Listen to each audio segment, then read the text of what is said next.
Welcome to G Fun Facts Online. Today, we are going to turn our eyes upward, not just to look at the stars, but to look through the eyes of those who came before us. We often think of the night sky as a pretty backdrop, a canvas of chaotic brilliance that we might glance at while walking to our cars. For those of us living in modern cities, the stars are often just faint, decorative glitter struggling against streetlights. But for our ancestors, the sky was something entirely different.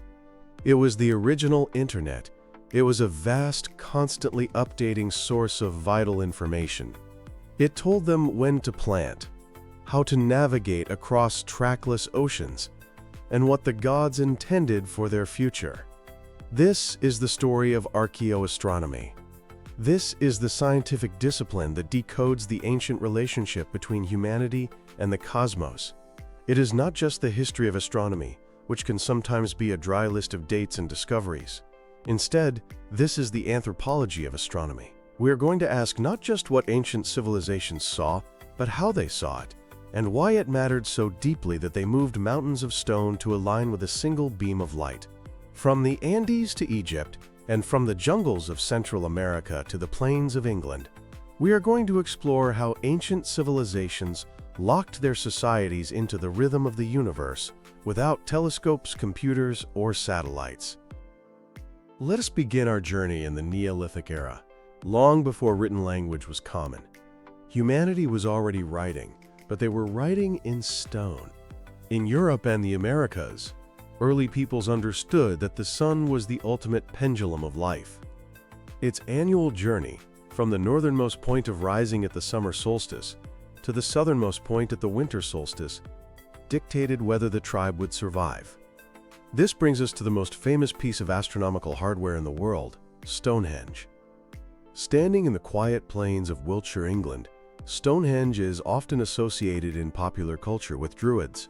But the reality is that the builders were Neolithic farmers who lived millennia before the Druids arrived.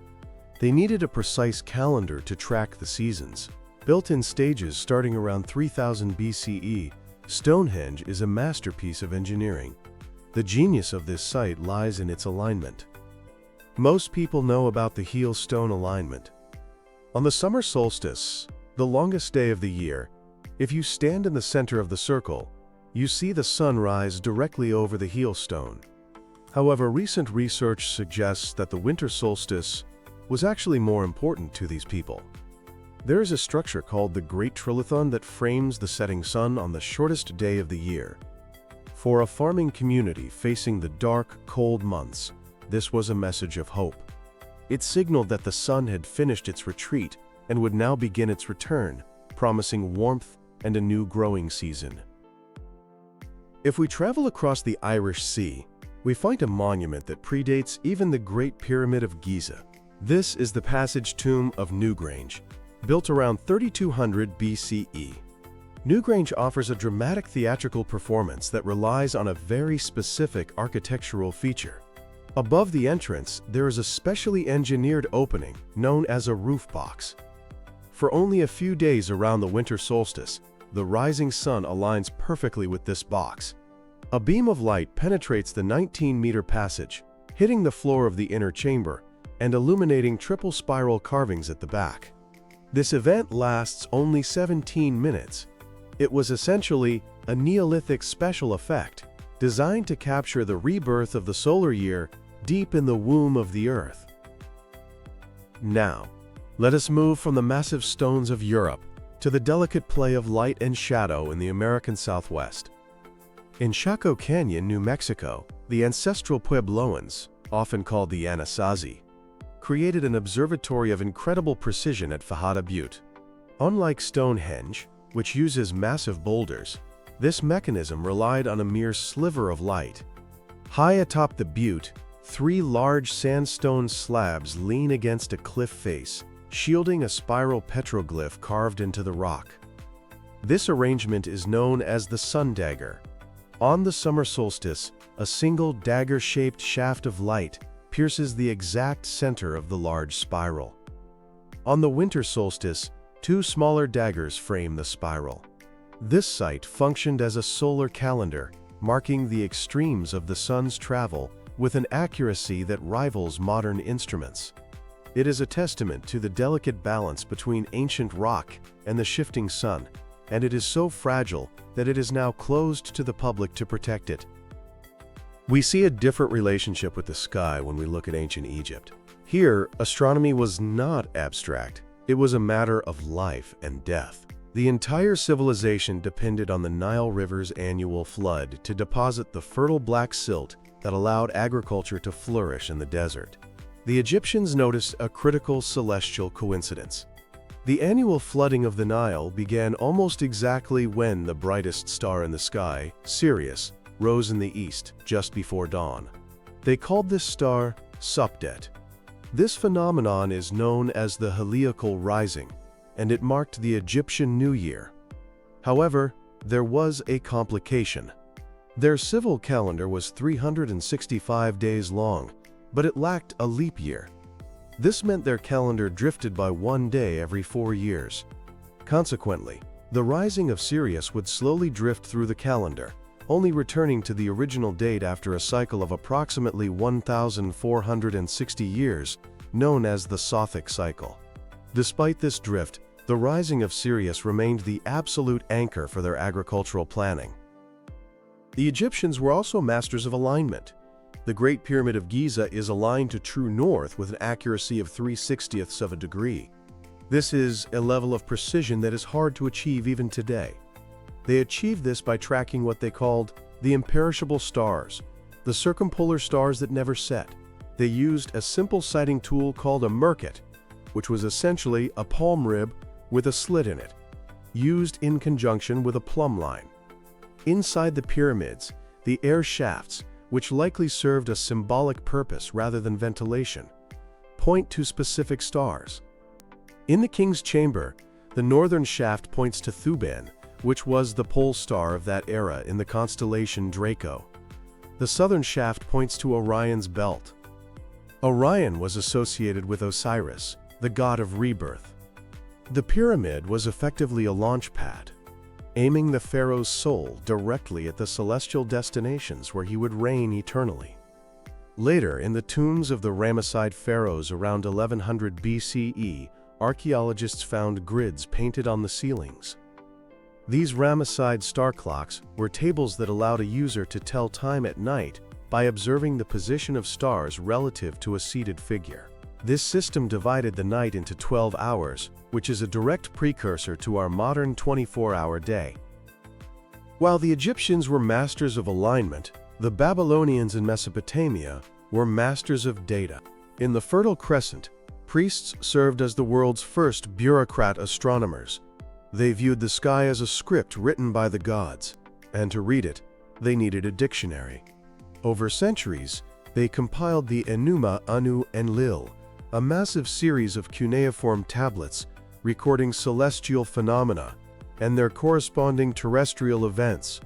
For example, a tablet might read, "If Mars is visible in a certain month, the king will die." This desire for prediction drove them to mathematical brilliance. They realized that celestial events were cyclic. By 700 BCE, they were using the Saros cycle, a period of approximately 18 years and 11 days, to predict lunar eclipses. Recent discoveries have shown that Babylonian methods were even more advanced than we previously thought. They did not use geometry like the Greeks. They used arithmetic. To track the variable speed of Jupiter, which slows down and speeds up as it moves across the sky, they used zigzag functions. These are arithmetic progressions that increase to a peak and then decrease. Remarkably, a tablet analyzed in 2016 revealed that Babylonians used a form of calculus to calculate the distance Jupiter traveled. They drew a trapezoid on a graph representing velocity versus time and calculated its area. This trapezoid rule was thought to have been invented in 14th century Europe, yet Babylonian priests were using it 1,500 years earlier to track the wandering star of their god Marduk. Now, let us turn our attention to the Mesoamerican cosmos. For the Maya civilization, time was a divine burden carried by the gods. Their obsession with cycles led to the creation of the most intricate calendar system in the ancient world. The Maya were particularly obsessed with Venus. To them, Venus was not the goddess of love, but a dangerous, warlike deity. They planned battles to coincide with key moments in the Venus cycle, such as its first appearance as the morning star. One of the few Maya books to survive the Spanish conquest, the Dresden Codex, contains the famous Venus table. This table tracks the synodic cycle of Venus, which is 584 days. However, the Maya astronomer priests realized that the actual cycle is 583.92 days. Over decades, that tiny error would ruin their predictions. The Codex reveals a stunning mathematical fix. The Maya inserted correction factors, essentially subtracting days at specific intervals, to keep the Venus cycle synchronized with the solar calendar. This precision allowed them to predict the position of Venus to within 2 hours over a period of 500 years. Living in the tropics, the Maya also experienced a phenomenon unknown to Europeans, the zenith passage. Twice a year, the sun passes directly overhead, casting no shadow at noon. Maya architecture often features vertical tubes, known as zenith tubes, like those found at Xochicalco. These tubes allow a beam of light to illuminate an underground chamber only at the exact moment of the zenith passage. This event signaled the time to plant crops, linking the architecture of the city directly to the agricultural survival of the people. Further south, high in the Andes, the Inca Empire developed a unique form of astronomy that relied on the landscape itself. The capital city of Cusco was the center of a massive radial calendar. Imaginary lines called Sikhs radiated out from the Temple of the Sun, the Coricancha. Along these lines were hundreds of huacas, or sacred shrines, which could be rocks, springs, or hills. Specific families were assigned to care for specific shrines, and the sun's position relative to these lines marked the passage of the agricultural year. The Inca also practiced horizon astronomy. They built pillars called sucancas on the ridges surrounding Cusco. By standing in the main plaza and watching where the sun rose or set relative to these pillars, they could determine the date with single-day accuracy. This was critical for high-altitude agriculture, where a mistimed planting could lead to frost, destroying the harvest. Uniquely among ancient civilizations, the Inca saw pictures not just in the stars, but in the darkness. The Milky Way, which they called Mayu, or the river, is so bright in the high Andes that it casts shadows. The Inca identified the dark dust lanes within the Milky Way as dark constellations. They saw a llama with the star Alpha Centauri as its eye, a toad, a serpent, and a fox, all drinking from the celestial river. At Machu Picchu, the famous Intihuatana stone, often translated as the hitching post of the sun, serves as a masterpiece of abstract sculpture and astronomy. Its angles are aligned to the cardinal directions. At the winter solstice, the priest would perform a ceremony to symbolically tie the sun to the stone to prevent it from drifting away forever. The stone's pillar is inclined at approximately 13 degrees, which corresponds to the latitude of Machu Picchu. This means that on the equinoxes the sun sits directly above the pillar, casting no shadow at all. While these civilizations used stone to track stars, the Polynesians used the stars to conquer the largest ocean on Earth.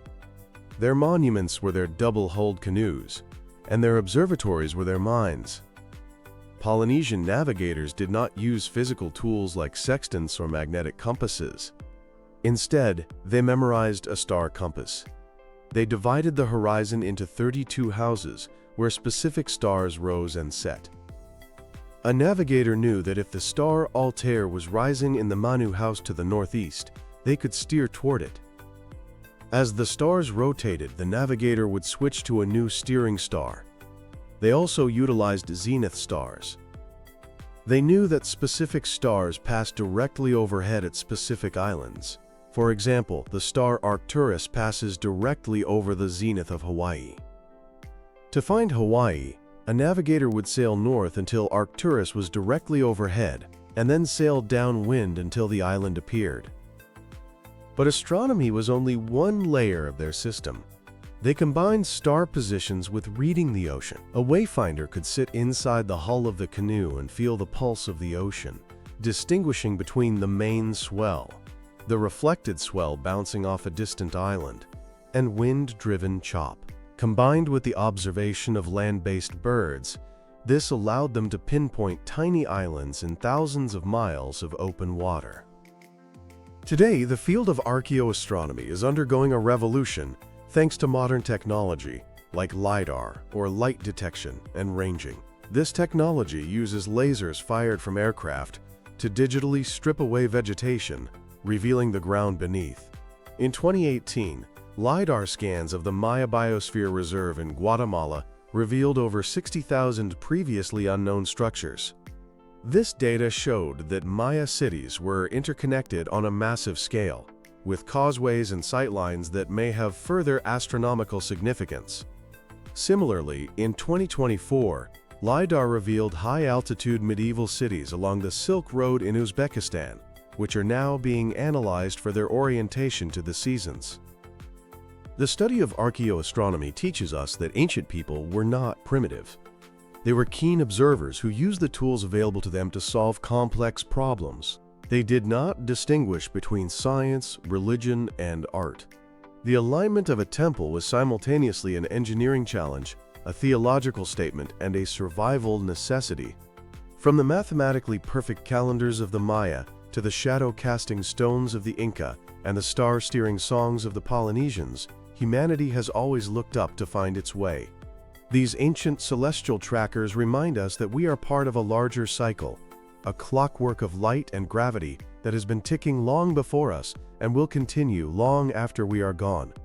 When we look up at the night sky, we are not just seeing stars, we are seeing the same map that guided our ancestors home. Thank you for listening to G Fun Facts Online.